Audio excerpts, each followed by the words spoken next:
Silakan jadikan dunia sebagai tujuanmu, tapi jangan harap kesenangan kau akan raih. Karena bisa jadi ketika dunia dijadikan tujuan, rusak hidup.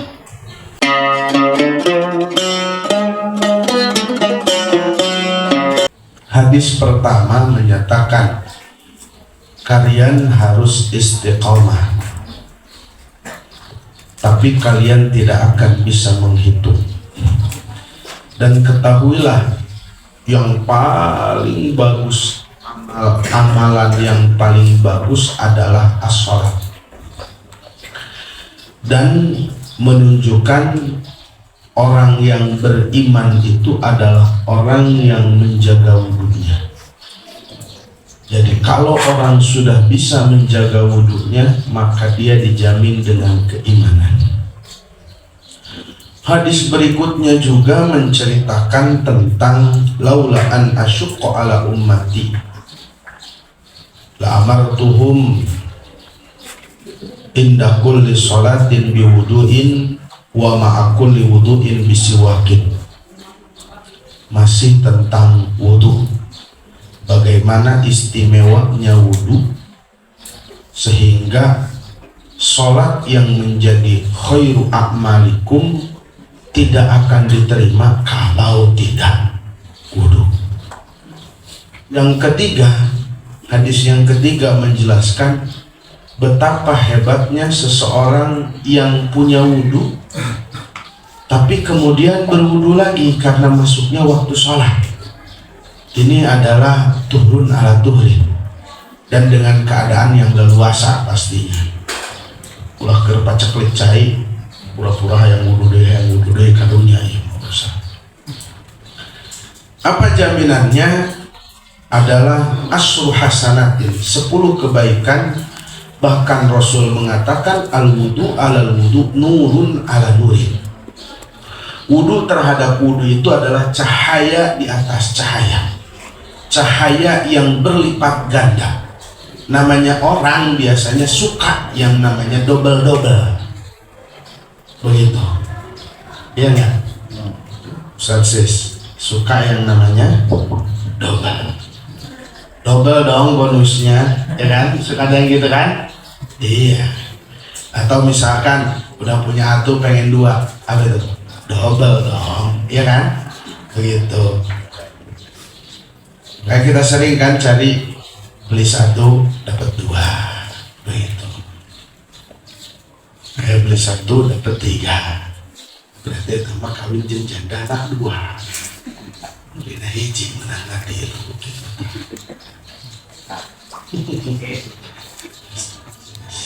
Nah, di dalam bab wudu yang akan dibahas, al-muhafadzah alal wudu menghasilkan satu madmunun bil iman, adanya jaminan terhadap iman. Jadi kalau ada yang bertanya, ingin sekali kita bisa terjamin atas keimanan kita, maka mulailah dari muhafadzatul wudu, Mang Dumu. Karena sering juga kan disebutkan at-tuhuru syatrul iman, suci itu adalah sebagian iman. Kadang-kadang kita nggak mau menyentuh sesuatu karena kita sesuatu yang membatalkan wudu karena kita sedang punya wudu, bener gak? Kenapa? Karena sedang punya wudu nggak berani, bahkan sekalipun istri gitu nggak, dulu deh lagi wudu gitu. Ada, masya Allah, ada barakallah ya. Nah itu ini apa? At-tuhuru syatrul iman, madmunun bil iman. Makin sering kita berwudu, makin terus terjamin keimanan kita. Karena apa? Apa yang sedang kita lakukan ini biasanya menjadi penjagaan dari apa yang menjadi lawannya. Kadang-kadang mohon maaf, arek ustad arek kiai, keur teu make kopeng hayang we Bandung. Ya, lagi nggak pakai peci, ada yang lewat dikit, beda urusannya. Pakai peci dikit walaupun belum pati ustad, belum terlalu ustad nak karaka bawa doang. Pada sering hadir majelis taklim, maju disebut ustad gitu. karena bisa nyampaikan naon disampaikan ku guru. Nah, itu pakai wah gak deh. Kenapa? Peci. Nah, begitu pun dengan madmunun. Yang kedua, menjadi kecintaan Kangjeng Nabi Muhammad Sallallahu Alaihi Wasallam. Nabi mengatakan laula an asyqa ala ummati. Jadi keinginan besar dari Nabi ketika kita melaksanakannya, ya enggak? Berarti orang ini benar-benar memperhatikan saya gitu. Sehingga keinginan besar saya itu dia laksanakan. Keinginan gimana sih? Nabi punya keinginan kemudian kita laksanakan. Sok guru boga kahayang. Guru punya keinginan, kemudian keinginan guru tersebut kita laksanakan. Masa iya kita kagak dikasih kecintaan dari guru? Makanya ada yang ngomong kalau sama guru jangan bab sodako, bab hadiah. Kalau kasih ke guru sodako nanti mana kosot sodako, mana kosot malun min mana kosot sodakotun min malin baliazdat. Cuman rezekinya bertambah. Tapi kalau misalkan babnya bab hadiah, tahabu, saling kasih hadiah, saling akan cinta. Berarti apa? Ketika kasih ke guru dengan niat hadiah, yang akan kita dapatkan bukan berlipat gandanya harta tersebut, tapi kita akan mendapatkan kecintaan daripada guru. Yusyarul mar'um aman ahabba. Seseorang akan dibangkitkan bersama siapa yang dia cintai. Paling enak itu masuk surga dengan cinta. Bangor kene tapi cinta ke guru dah. Kan orang yang jatuh cinta itu macam-macam. Ada yang bisa merealisasikan cintanya, ada yang tidak bisa. Tapi kalau ditanya, "Wah, cinta banget." Disuruh wirid sama guru, kagak. Kata guru, "Lu wirid ini ya?" Kagak. Suruh berjamaah juga kagak. Suruh kagak. Kenapa sih? Ya Allah, nafsu gua masih gede banget, sawat masih gede banget.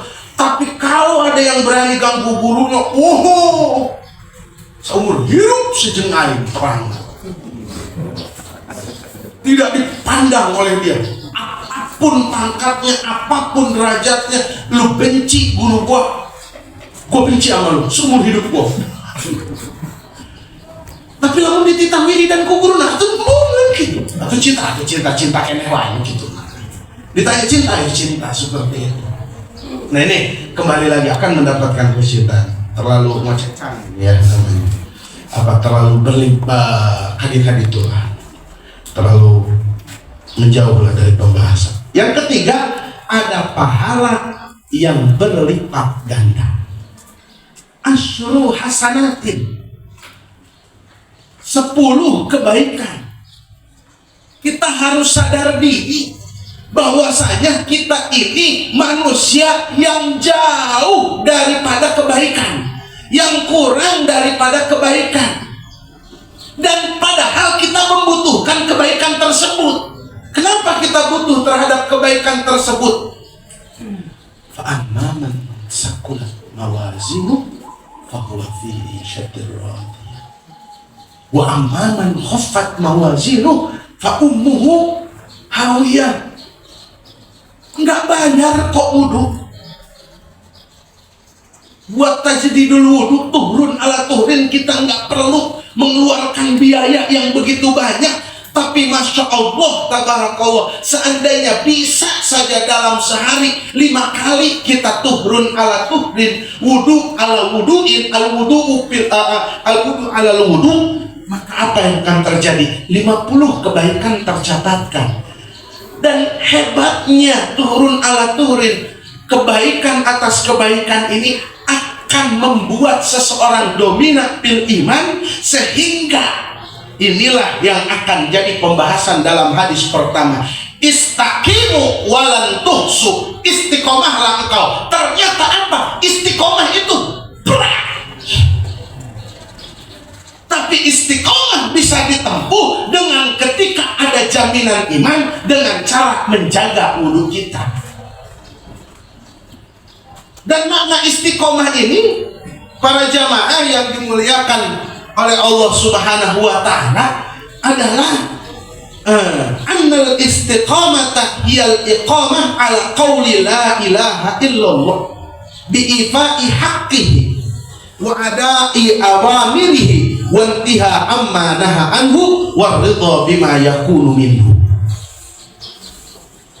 Jadi makna istiqomah itu tersendiri adalah iqamah, al-iqamah bi qauli la ilaha illallah, mendirikan pada jasad kita, pada tubuh kita, pada hati kita, pada lidah kita dengan ucapan la ilaha illallah. Kalau kita pakai jalur wa'ajengan, contohnya memaknakan la ilaha illallah, la maujuda illallah, tidak ada yang wujud kecuali Allah. Berarti apa? Mempunyai makna adanya kita, bukan ada tapi diadakan.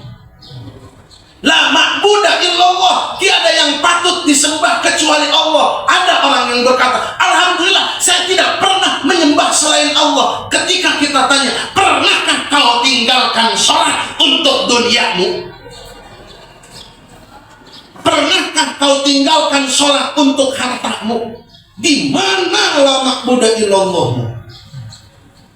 Gening silahlakeun duit dibanding Allah. Itu cek lu pernah teh. Oh.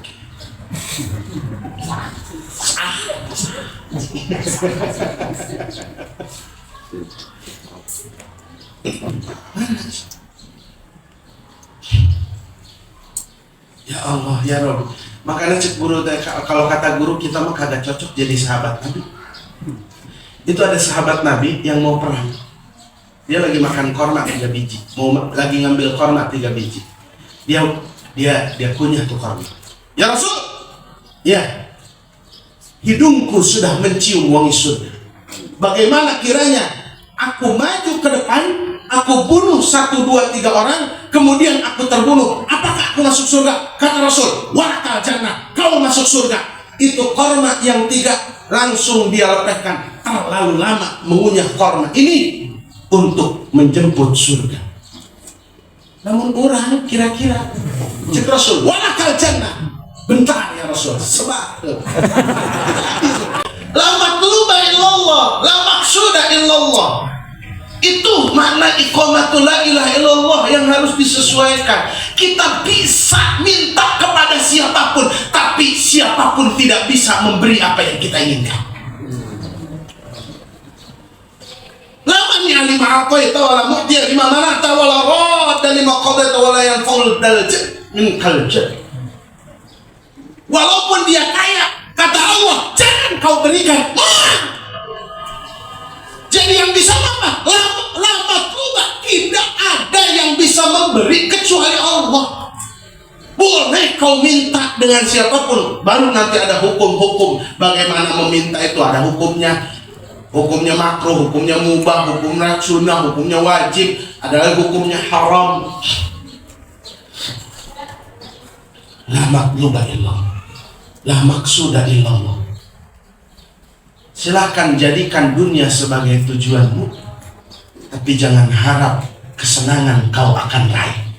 Karena bisa jadi ketika dunia dijadikan tujuan, rusak hidup, hancur kehidupan kita. Maka yang ingin berbahagia, jadikan Allah sebagai tujuanmu. Mau dekat dengan siapapun, Allah jadikan prioritas sebagai tujuanmu. Walaupun tujuannya ngedeketin guru, tapi hatinya dunia, hancur. Kenapa ngedeketin guru? Siapa tahu saya kalau udah deket sama guru mah barokah, terus saya kaya raya. Udah kaya kan tinggal sombong. Usah. Makanya kenapa katanya wali di akhir zaman pada diumpetin. Karena rata-rata kalau orang ketemu wali pengen didoainnya doa dunia doain. Ketemu wali doain ya, biar hajat saya kabul. Doain ya, biar bisnis saya god. Doain ya, biar Alfamart kejual macam lah. Makanya saya pernah dengar rekaman sama upannya. Ayah jelema anu minta wiridan yang benar. Ada orang yang minta wiridan supaya kaya raya. Kata Ukon ketika minta kepada gurunya siapa gitu, apa Mama Bakri Pleret apa siapa gitu. Dijawabnya apa? Kalau engkau mau wiridan kaya raya, hilangkan dulu keinginan kaya rayanya dalam hati.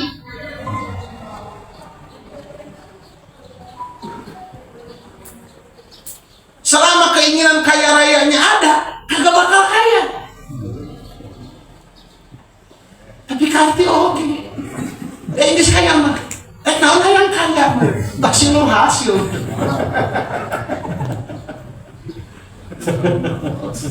Masya Allah.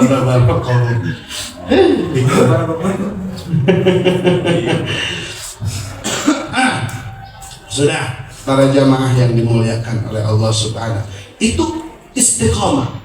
Iqamah itu biqauli la ilaha illallah, terus sampai tubuh kita, raga kita, pikiran kita, jasad kita, langkah kita, lirik mata kita, gerak hati kita, gerak tubuh kita. Maka kalau sudah la ilaha illallah itu mendarah daging dalam diri kita, maka pasti kita tidak akan melepaskan apa yang menjadi amalan kita. Berarti apa? Continue melaksanakannya. Terlahirlah istiqmal wastimror, penyempurnaan dalam ibadah, wastimror, dan sering dalam beribadah, terus menerus dalam ibadah, wal mudawamah, dan tidak henti-henti, terus menerus. Itu maka hadiahnya, kita lihat hadiah istiqomah. Ayat pertama, mana nih kata istiqomah tersebut? Karena ini adalah satu bentuk janji dari seorang hamba. Ketika Allah tanya di alam ruh itu ditanya, alastu bi rabbikum qalu amanna, apakah kami ini adalah Tuhan kalian? Maka ruh kita itu menjawab, amanna, kami beriman, syahidna, kami menyaksikan. Tapi yang dikhawatirkan, harus yang kalian hati-hatikan adalah apa? Ketika kelak di yaumil qiyamah, ang taqulu yaumal qiyamati inna kunna an hadza ghafilin. Lah kenapa? Waktu di alam ruh kamu mengatakan la ilaha illallah, tiada Tuhan selain Allah. Ketika Allah menyatakan alastu birabbikum, karena aku adalah Tuhan kalian, kita jawab bala syahidna, berarti menyaksikan, iya engkau Tuhan yang esa, Tuhan yang satu, syahidna, kami bersaksi tiada Tuhan selain engkau. Kemudian lahir ke dunia, lupa atas janji tersebut, sampai di hari kiamat hanya penyesalan yang tersisa. Inna kunna an hadza ghafilin. Waliyadu billah, na'udzubillahi min dzalik. Nah ini seperti itu hadiahnya. Kemudian sekarang hadiahnya, innal ladzina qalu rabbuna Allah summa istaqamu tatanazzalu alaihimul malaikatu alla takhafu wa la tahzanu wa abshiru bil jannati allati kuntum tu'adun. Orang kalau sudah istiqamah, iqamatu qauli la ilaha illallah, sehingga menghasilkan istiqmal, istimror, dan mudawamah, maka yang akan terjadi tidak akan merasakan takut, tidak akan merasakan sedih, tidak akan takut terhadap apa yang akan terjadi, tidak akan sedih dengan apa yang telah terjadi. Kebanyakan dari kita takut terhadap apa yang akan terjadi. Siap. Buat hari esok itu takut. Takutnya apa? Takut kagak ada anu. Takut kagak ada anu. Kadang-kadang saking takutnya kita mau hajat nih, mau apa? Kayain resepsi pernikahan, ya gak? Ngomongnya gini, mudah-mudahan kagak hujan. Kenapa? Biar balik modal. Museum di 5 pawang hujan di gegerok kemana. Menyekel remote hujan dia dicekal kan mama keprok dia dipanggil kemana supaya ada hujan untuk banjir dulu datang. Allah takut kita dengan apa yang akan terjadi. Kalau orang sudah istiqomah, mohon maaf, takut kagak ada. Wala tahzanu, tidak akan pernah bersedih. Kehilangan apa yang pernah kehilangan, nggak bakal dia sedih. Bahkan sekalipun pernah melaksanakan dosa, tetap jadi bahan renungan untuk dia tobat, tapi dia tidak takut. Karena apa? Menurut dia langsung dalam hatinya, Allah lah Ghafurur Rahim. Allahu Akbar, Allah yang paling besar. Allah mampu ampuni dosaku. Tidak ada kata sedih sama sekali. Kenapa? Yakin dengan ampunan Allah Subhanahu wa ta'ala. Walaupun gitu. Apalagi kalau ngomong sama Yai, Masya Allah, tabarok. Ada orang laporan katanya ke Yai, ya Allah Yai, saya ini punya dosa banyak banget. Ini gimana cara tobatnya ya? Saya takut. Dosa nama ya? Anu. Kurang loba. 10 kali lipat, 100 kali lipat, 1.000.000 kali lipat dosa itu kau laksanakan ulang. Tapi kalau siap tobatnya, Allah ngesiap jeung panghampura dosa. Saya takut ulang.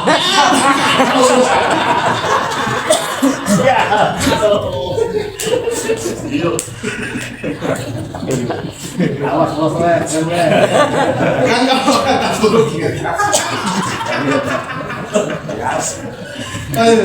Kalau mau bikin dosa, baru anggap dosa itu gede. Kalau mau tobat, anggap dosa itu kecil. Jangan dibalik.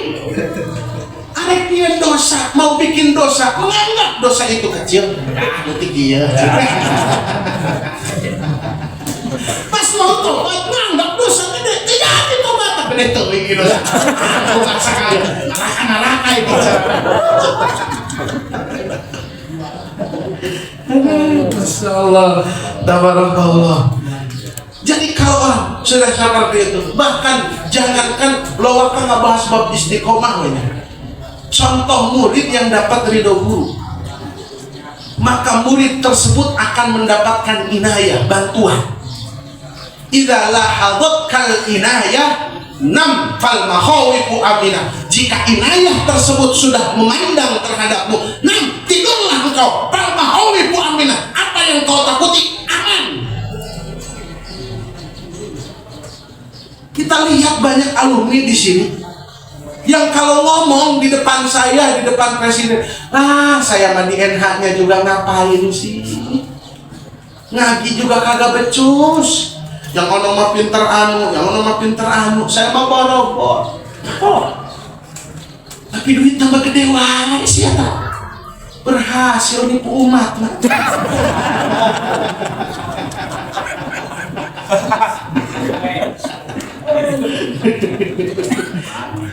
Itu kan adalah gitu, misalkan salah satu pimpinan pondok pesantren mengatakan, lu kalau mondok yang benar lo, jangan sampai kagak benar lo. Lu kalau benar-benar mondok padahal lagi benar.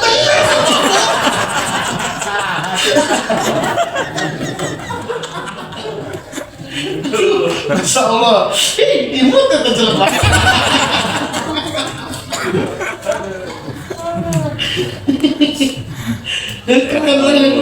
Cuman gurunya itu besar apa? Besar harapan sama murid, gede keridoannya sama murid. Murid yang model gimana juga gua ridho dah.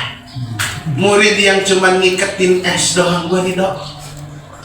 Murid yang cuman ngajinya tidur gua ridho. Murid yang sehari 2 hari di sini gua ridho. Murid yang bandel gua ridho. Murid yang ngambil ikan gua ridho. Ridho semua. Jadi murid. Maka kata guru kita, kades ya. Jadi kiai, jadi pimpinan pondok pesantren kedeng-kedeng terido. Murid kira nyen status murid kita.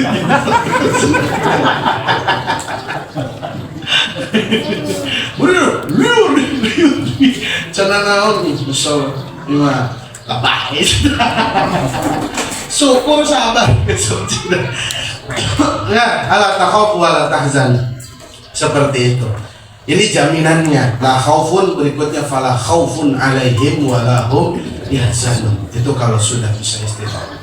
Nah, kadang-kadang kita suka cari istiqomah dari mana mulai kita bentuk. Maka kalau ditinjau dari hadis ini, istiqomah dan sholat sampai bisa menuju makom istiqomah bisa dimulai daripada muhafadhatul wudu, menjaga wudu. Insya Allah hese kunaon pahalanya gede, mun babari mah pahalana gede, al ujrah bi qadril masyaqqah. Tapi sesuatu yang sulit kalau Allah sudah katakan mudah, insya Allah akan mudah. Fasan yassirul yusra. Mudah-mudahan kita dipermudah untuk melaksanakan segala bentuk ibadah, dipermudah menjadi hamba yang istiqamah. Amin ya Allah ya rabbal alamin. Hadani Allah wa iyyakum ajma'in ihdinas siratal mustaqim. Assalamualaikum warahmatullahi wabarakatuh.